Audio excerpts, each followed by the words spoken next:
Hello friends, welcome to దేవాంష్క stories world. ఇప్పుడు మీరు వినబోతుంది వరుదిని పరిణయం స్టోరీలోని 96వ భాగం. ఫోటో సెషన్ మొత్తం పూర్తయ్యేసరికి మధ్యాహ్నం అయిపోయింది. పార్దు తన తమ్ముడి పెళ్ళి అందరికీ గుర్తుండిపోయేలా రకరకాల వెరైటీస్తో పాటు తెలుగు వంటలు గోదావరి వాళ్ళని పిలిపించి మరీ చేయించాడు. అందరూ కూడా వంటలు అద్భుతంగా ఉన్నాయి. తెలుగు వంటల్లో గుత్తి వంకాయ సాంబార్ ఇంకా అద్భుతంగా ఉంది. థ్యాంక్ యూ, కడుపు మనసు నిండేలా భోజనం పెట్టినందుకు అని ప్రతి ఒక్కరూ కాంప్లిమెంట్స్తో ఇవ్వాల్సిన గిఫ్ట్లు ఆదిత్య ఆనందీలకి ఇస్తూ ఒక ఫోటో దిగుతూ వెళ్ళిపోతున్నారు. అలా పెళ్లి చివరికి వచ్చేశాక అప్పుడు తీసుకువచ్చింది వరుదిని ఆనంది తల్లిదండ్రుల్ని. అందరూ వెళ్ళిపోవటంతో ఎక్కడో అక్కడక్కడ మాత్రమే చుట్టాలు ఉండటంతో వాళ్ళని చూడటమే ఆనంది మొహం పెద్దదైతే ఆదిత్య పార్థుల మొహం చిన్నదైంది.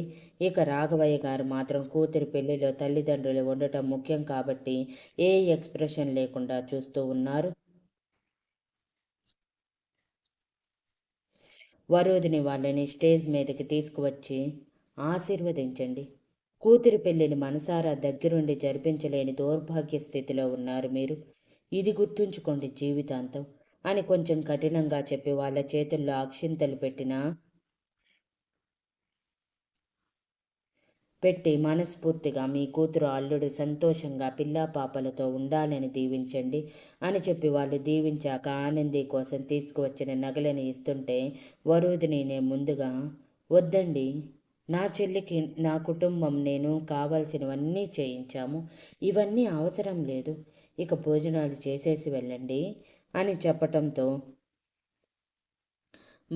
భాస్కర్ గారు ఆనంద్ గారు కొంచెం బాధ మరి కొంచెం సంతోషంతో అక్కడి నుంచి వెళ్ళేలోపు రాఘవయ్య గారు ఆపి, వరోధిని ఇలా కఠినంగా మాట్లాడకు, కన్న కూతురు పెళ్లి చూసుకుంది మనస్ఫూర్తిగా దీవించనివ్వు అని చెప్పి మీ కూతురికి సౌభాగ్యవతిగా ఉండటానికి నల్లల దండ ఇవ్వండి, అదే మీరు తనకిచ్చే గిఫ్ట్ అనుకుంటుంది అని అనగానే అనురాధ గారు సరే అన్నట్టు తల ఊపి వాళ్ళు తీసుకువచ్చిన నగలలో పెద్ద నల్లల దండ తీసి ఆదిత్య చేతిలో పెట్టి, నా కోసం బాబు, నా కోసం ఈ ఒక్కటి వెయ్యి అని అడిగారు దీనంగా. ఆదిత్యకి వాళ్ళది తీసుకోవటం ఇష్టం లేకపోయినా ఆనంది కోసం అనురాధ గారి కోసం తప్పక ఒప్పుకొని ఆనంది మెడలో ఆ నల్లల దండ వేసి ఆశీర్వదించండి అని ఆనందితో సహా అనురాధ గారి కాళ్ళు మాత్రమే పట్టుకున్నారు. జరిగిన దాంట్లో ఆవిడ తప్పు లేకపోవటంతో పాటు తన వల్లే కూతురికి దూరం అయ్యిందన్న బాధ ఆదిత్యలో ఉండటంతో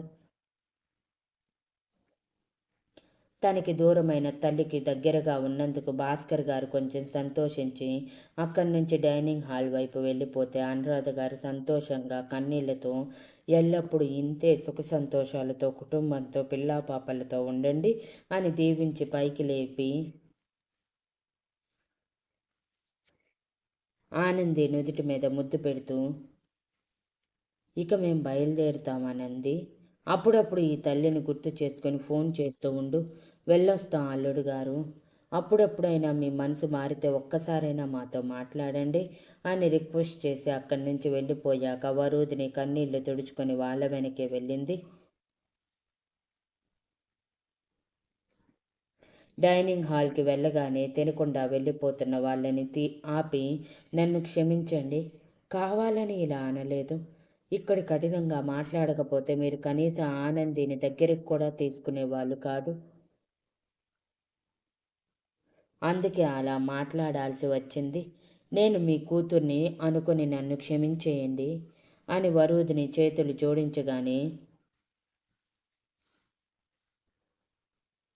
అనురాధ గారు వరుదిని చేతులు కిందకి దించి, నువ్వు ఎలా మాట్లాడినా ఏం చేసినా కనీసం 2 నిమిషాలైనా నా కూతుర్ని దగ్గరికి తీసుకున్నానన్న సంతోషం నాలో ఉంది వరుదిని.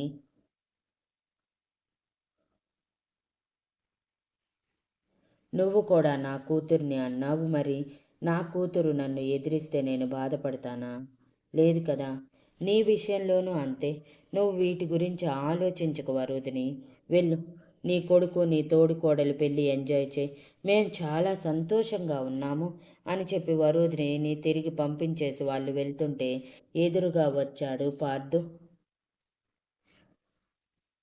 పార్థుని చూసి భాస్కర్ గారు తలదించుకుంటే, వెళ్ళి భోజనం చేసి అప్పుడు మీ ఇష్టం వచ్చిన చోటికి వెళ్ళండి, మా ఆతిథ్యానికి వచ్చి భోజనం చేయకుండా వెళ్ళి మమ్మల్ని కించపరచొద్దు అని గంభీరంగా చెప్పటంతో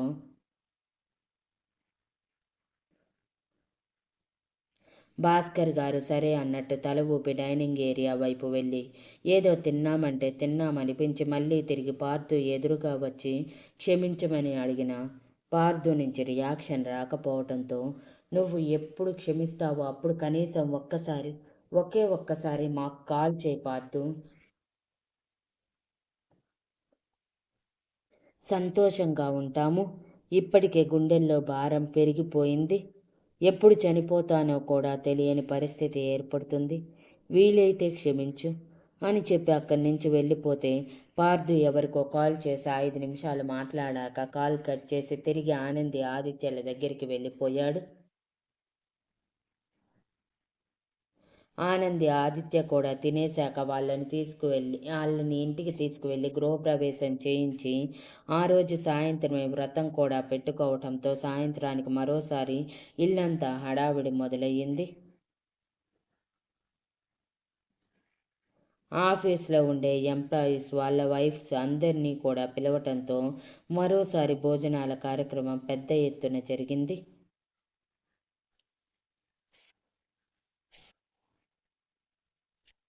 సాయంత్రం 7 గంటల సమయంలో హోమం పూర్తయ్యాక వాయనాలు కూడా ఇచ్చారు. వరోధిని ఆనంది ఇద్దరు. బికాజ్ ఇరు జంటల పూజలో కూర్చోవడం వలన అందరూ తినేసి మనస్ఫూర్తిగా దీవించి వెళ్ళిపోయాక అప్పుడు కొంచెం రిలాక్స్ అయ్యి ఫ్రెష్ అయ్యి డిన్నర్ చేసి ఎవరి రూమ్కి వాళ్ళు వెళ్ళారు పడుకోవటానికి. కాకపోతే ఈసారి ఆదిత్య రూమ్కి పార్థు రూమ్కి ఆనంది షిఫ్ట్ అయ్యారు. తర్వాత రోజు ఆనంది ఆదిత్యలకి కార్యం ఉండటంతో ఒకరోజు ఇద్దరూ కలిసి ఉండకూడదు అన్న కండిషన్ పెట్టి బలవంతంగా పార్థుని ఒప్పించి పంపించింది వరోధిని. ఇటువైపు పార్థు ఆదిత్యలకి, అటువైపు వరదిని ఆనందికి నిద్ర పట్టలేదు. బికాజ్ అప్పటి వరకు ప్రతిరోజు తమ భర్తల దగ్గర తమ భర్తల గుండె చప్పుడు వింటూ ఎంతో ప్రశాంతంగా నిద్రపోవటం వలన వాళ్ళ ప్రెజెన్స్ని మిస్ అయ్యి అలా ఎప్పటికో ఒకరి గురించి ఒకరు ఆలోచిస్తూ నిద్రలోకి జారుకున్నారు. తర్వాత రోజు రాత్రికి కార్యం ఏర్పాట్లన్నీ పూర్తయి వరూధిని చుట్టుపక్కల ఆడవాళ్ళని పిలిచి చిన్న చిన్న ఆటలు ఆడించి ఆనంది ఆదిత్యల మధ్య ఆడించి ముందుగా ఆదిత్యని అందంగా రోజ్ అండ్ జాస్మిన్ ఫ్లవర్స్తో డెకరేట్ చేసిన ఆదిత్య రూమ్కి పంపించి తర్వాత వరూధిని చేతిలో గ్లాస్ పెట్టి, నచ్చకపోతే ఇష్టం లేదని చెప్పు, ఆదిత్యతో బలవంతంగా మాత్రం రిలేషన్లోకి అడుగు పెట్టకు ఆనంది అని చెప్పి రూమ్లోకి పంపించి తన రూమ్లోకి వెళ్ళిపోయింది. రూమ్లోకి అడుగుపెట్టిన ఆనంది కొంచెం భయం, ఇంకొంచెం కంగారు, మరి కొంచెం సిగ్గుతో ఆగిపోతే బెడ్ మీద కూర్చొని ఎప్పుడైతే ఆనంది లోపలికి అడుగుపెట్టిందో అప్పుడే తన వైపు చూసిన ఆదిత్య వావ్ అనుకుంటూ ఎగిరి బెడ్ దిగి ఆనంది దగ్గరికి వచ్చి తన చేతిలో పాల గ్లాస్ తీసుకోగానే ఆనంది కళ్ళు మాత్రమే పైకెత్తి ఓరగా ఒక చూపు మాత్రమే ఆదిత్య వైపు విసిరింది. దెబ్బకి ఆదిత్య గుండెల మీద చేయి వేసుకుని, అలా చూడకే బాబు, గుండె గిలగిల కొట్టేసుకుంటుంది అని ఆనంది చేతిని పట్టుకొని బెడ్ వరకు తీసుకువెళ్ళి, సినిమాల్లో అలా ఎక్స్పెక్ట్ చేయకు,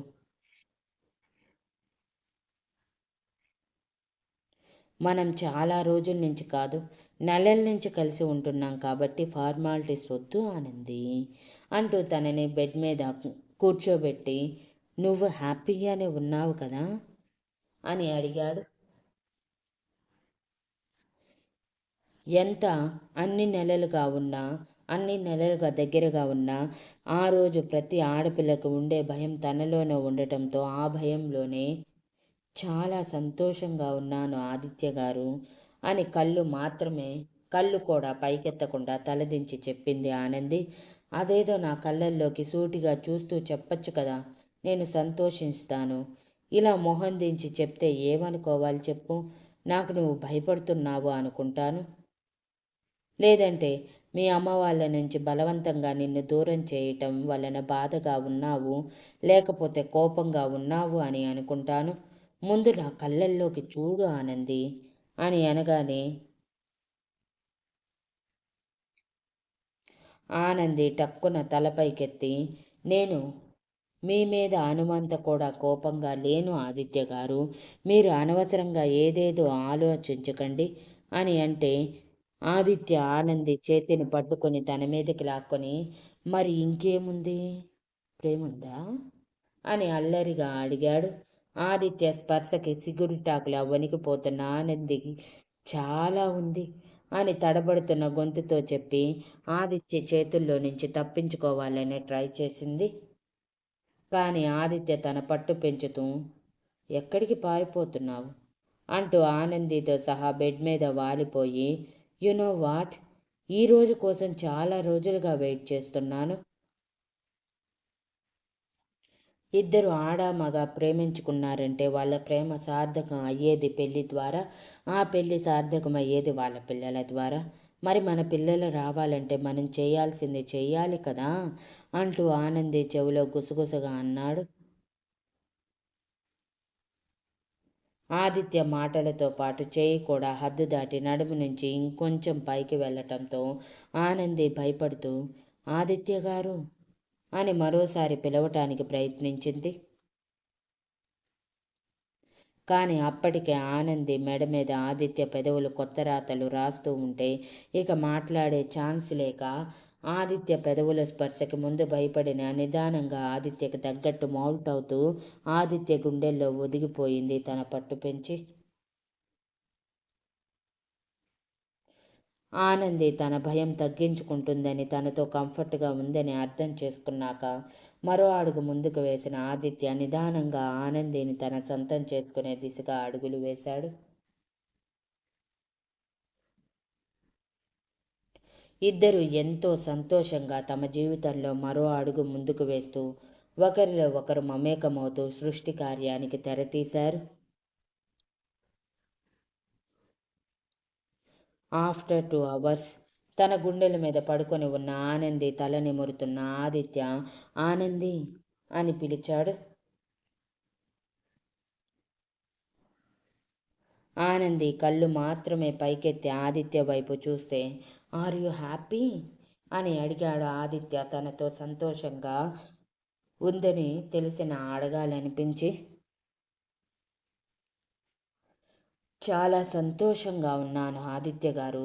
మీరు అసలు అటువంటి అనుమానాలు పెట్టుకోవద్దు అని ఆదిత్య గుండెల మీద చిరుముద్దు ఇవ్వగానే ఆదిత్య పెదవుల మీద నవ్వుతో పాటు ఆనంది నడుం మీద ఆదిత్య చేతి పట్టు పెరిగింది.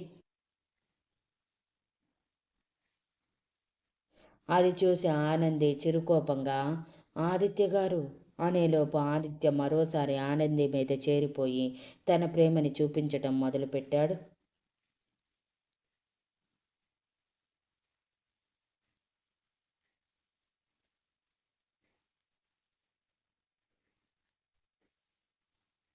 ఇక వరోధిని రూమ్లోకి వచ్చేసరికి రూమ్ అంతా గులాబీలు మల్లె పువ్వులతో డెకరేట్ చేసింది.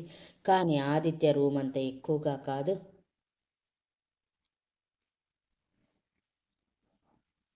ఆదిత్య రూమ్ డెకరేషన్ తర్వాత మిగిలిన పూలన్నీ పార్దు తీసుకొని తన రూమ్ డెకరేట్ చేసుకున్నాడు. వరోధిని వచ్చేలోపు ఆ డెకరేషన్ చూసి వరోధిని షాక్ అయ్యి, పార్దు గారు అంటూ బెడ్ మీద పంచెలో కూర్చొని ఉన్న పార్థుని చూడగానే నవ్వొస్తున్నా కష్టంగా ఆపుకుంటూ, ఏంటిది పార్థు గారు అని అడిగింది. మన ఇద్దరి ఫస్ట్ నైట్ సాంప్రదాయంగా జరగలేదు కదా వరు, అందుకే మరోసారి చేసుకుందాము సాంప్రదాయంగా. ఎలా ఉంది డెకరేషన్? మిగిలిన పూలన్నీ తీసుకొచ్చుకొని ఇలా చేశాను అని ఎగ్జైటింగ్గా అన్నాడు పార్థు. బాగుంది కానీ మీరెందుకు అసలు కిందకి రాలేదు? వ్రతం అయిపోయిన తర్వాత అసలు కనీసం కింద వైపు కూడా చూడలేదు ఎందుకు అని అంటే పార్దు విసుగ్గా, మరేం చేయమంటావు, ఇల్లంతా ఆడాలతో నిండిపోయింది. వాళ్ళ వైపు రావాలంటే చిరాగ్గా అనిపించింది. అందుకే రూమ్లోనే ఉండిపోయాను అని చెప్పి, ఇప్పుడు అది కాదు మ్యాటర్, ఇది అంటూ పూల పాన్పు చూపించి, పాల గ్లాస్ తీసుకువచ్చావా అని అడిగితే, ఈసారి నవ్వు ఆపుకోవటం కష్టమై వరూధిని గట్టిగా నవ్వేస్తూ, ఏంటిది పార్దు గారు చిన్నపిల్లాడిలా చేస్తున్నారు అంటే, పార్దు ఉక్రోషంగా వరూధిని దగ్గరికి వెళ్ళి, నేనేమీ చిన్నపిల్లాడిని కాదు, పెద్ద పిల్లాడినే, నీకు కూడా తెలుసు ఆ విషయం. కుదిరితే ఈ పాటికి ప్రెగ్నెంట్ కూడా అయ్యేదానివి, కానీ ఎక్కడా సరిగా కోఆపరేట్ చేస్తే కదా అని అంటుంటే, వరూధిని కంగారుగా పార్దు నోటి మీద చేతిని పెట్టి, హవ్వా ఎన్ని అబద్ధాలు ఆడుతున్నారు అని వరూధిని కళ్ళు పెద్దవి చేసి అంది. ఎన్నైనా ఆడతాను అని పార్దు వరూధిని ఎత్తుకొని, ఎలానో పాల గ్లాస్ తీసుకురాలేదు కాబట్టి మిగిలిన ప్రాసెస్ స్టార్ట్ చేద్దాం అంటూ వరూధిని బెడ్ మీదకి చేర్చి తన మీదకి చేరిపోయి, మరోసారి తనలో ఐక్యమవుతూ వాళ్ళ ప్రేమ రాజ్యానికి రారాజులా పార్దు ఏలుతూ వరూధిని తన ప్రేమ దేవతగా మార్చుకున్నాడు. Thank you for listening and please like, share, comment and subscribe.